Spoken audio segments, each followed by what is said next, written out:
Big cat alliance summit 2026 pre event કાર્યક્રમમાં આપણી સૌની સાથે મંચ ઉપર ઉપસ્થિત કેન્દ્રીય વન અને પર્યાવરણ મંત્રી શ્રી ભૂપેન્દ્ર યાદવજી, મારા સાથી મંત્રી Shri Arjunbhai Modhwadia, Shri Pravinbhai Mali, international big cat એલાયન્સના director general Shri SP Yadav, વન અને પર્યાવરણ વિભાગના અગ્ર સચિવ શ્રી આરસી મીના,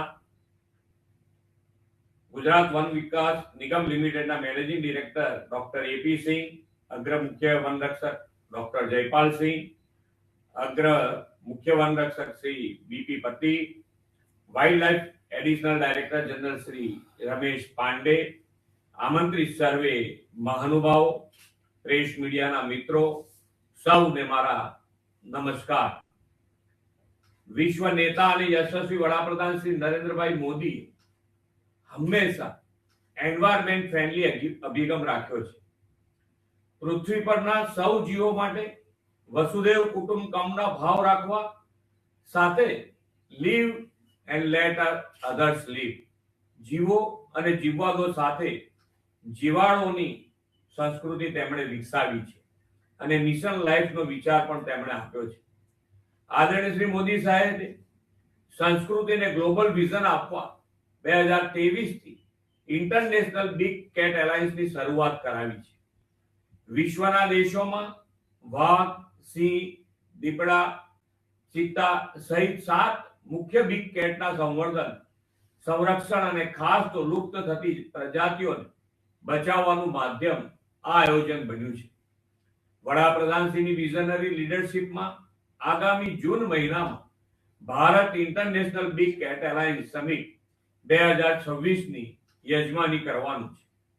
આ સમિટની પહેલી પ્રી ઇવેન્ટ દેશના વિવિધ રાજ્યોમાં ભારત સરકારના વન, પર્યાવરણ અને ક્લાઇમેટ ચેન્જ મંત્રાલય દ્વારા યોજાવાની છે.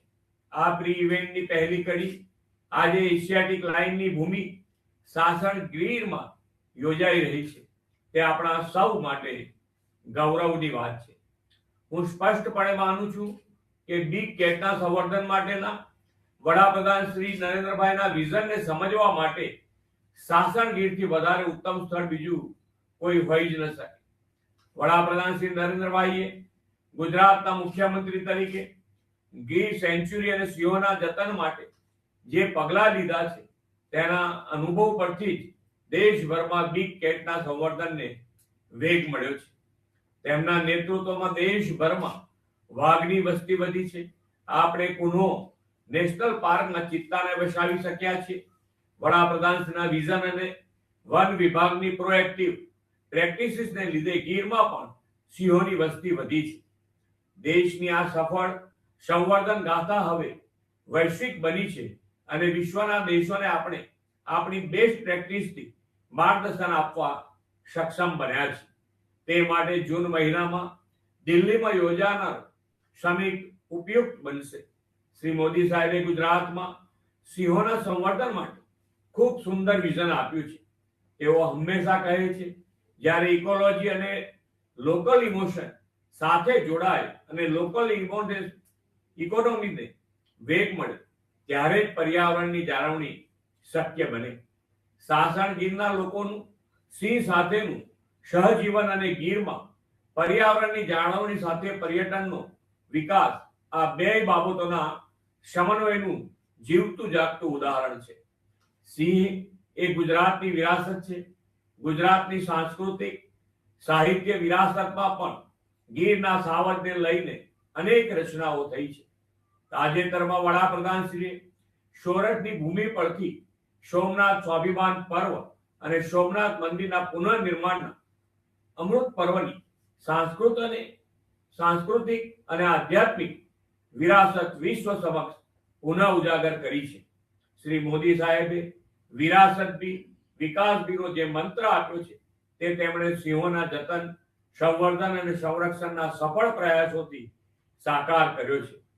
વનરાજના વૈભવની આ વિરાસત જળવાઈ રહે, સાથોસાથ વન્યજીવ સૃષ્ટિનો પણ વિકાસ થતો અને ભવિષ્યમાં પણ સતત વધતો રહે તે માટે આદરણીય શ્રી મોદી, નરેન્દ્રભાઈ મોદી પ્રોજેક્ટ લાયન શરૂ કરાવ્યો છે.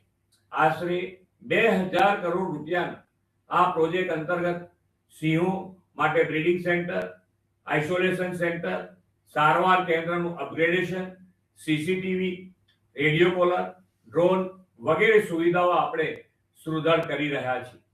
રાજ્ય સરકારે સિંહ સંરક્ષણને પ્રાથમિકતા આપી જુદી જુદી યોજનાઓ અને પ્રોજેક્ટ દ્વારા લાયન કન્ઝર્વેશન પ્રોજેક્ટ્સના અસરકારક પગલાં લીધા છે. ગીરના સિંહો માટે પુનર્વસન કેન્દ્ર પણ શરૂ કરાવ્યું છે. આવા પગલાઓ અને વન વિભાગના પ્રયાસો તથા લોકોની ભાગીદારીથી સિંહની વસ્તીમાં ઉત્તરોત્તર વધારો થયો છે. 1990માં સિંહની સંખ્યા 284 હતી, તે આજે વધીને 891 જેટલી થઈ છે. સિંહના વિચરણનો વિસ્તાર પાછલા અઢી દાયકામાં 3 જિલ્લાથી વધીને 11 જિલ્લા સુધી વિસ્તર્યો છે. અમરેલીના અંબરડીના અભયારણ્ય વિકસાવવામાં આવી રહ્યું છે. 143 વર્ષ બાદ બરડા પંથકમાં સિંહનું કુદરતી રીતે આગમન થયું છે અને આ ક્ષેત્રમાં સિંહના સંવર્ધન માટે રાજ્ય સરકાર અથાગ પ્રયાસો કરી રહી છે. સરકારના પ્રયાસોથી બરડા અભયારણ્ય એશિયાટિક સિંહનું નવું રહેઠાણ બન્યું છે અને હાલ જેમ હમણાં મંત્રીશ્રી કહેતા તે પ્રમાણે 24 જેટલા એશિયાટિક સિંહો નિવાસ કરે છે. ગુજરાતમાં સિંહને જંગલમાં મુક્તપણે વિહરતા જોવા માટે વિશ્વભરના પ્રવાસીઓ ગીરમાં આવે છે. એના પરિણામે સ્થાનિક રોજગારીની તકો વધી છે અને ટુરિઝમને પણ વેગ મળ્યો છે. વડાપ્રધાનશ્રીના આ વિઝન અને બેસ્ટ પ્રેક્ટિસ પર ગ્લોબલી કામ થાય તો આપણે બિગ કેટના સંવર્ધન અને જતનમાં સફળ થઈશું. બિગ કેટ એલાયન્સ સમિટ હવે આપણી પર્યાવરણ માટેની જીવમાં શિવ અને પૌધામાં પરમાત્માની સંસ્કૃતિના દર્શન કરાવવાનો અવસર છે.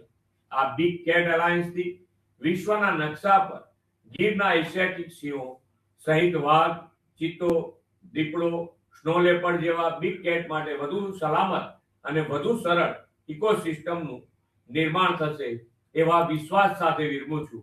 ભારત માતા કી જય. વંદે માતરમ. જય જય ગરવી ગુજરાત. માનનીય મુખ્યમંત્રી સાહેબ, આપના પ્રોત્સાહક અને માર્ગદર્શક